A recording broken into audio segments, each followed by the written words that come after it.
Hello guys, আজ আমরা কথা বলবো KPC medical college and hospital নিয়ে, যেটা অবস্থিত কলকাতা শহরের যাদবপুরে। এটি স্থাপিত হয়েছিল 2008 সালে।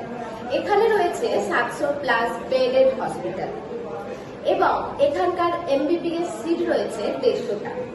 এবার আমরা আসি ফি স্ট্রাকচারের ব্যাপারে। এখানে 3টি ফি স্ট্রাকচার রয়েছে, যেখানে রয়েছে স্টেট কোটা, ম্যানেজমেন্ট কোটা এবং এনআরআই কোটা।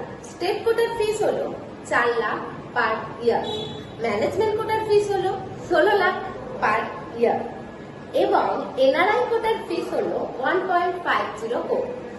এছাড়াও বিস্তারিত জানতে এবং অ্যাডমিশনের জন্য যোগাযোগ করুন আমাদের হেল্পলাইন নাম্বারে।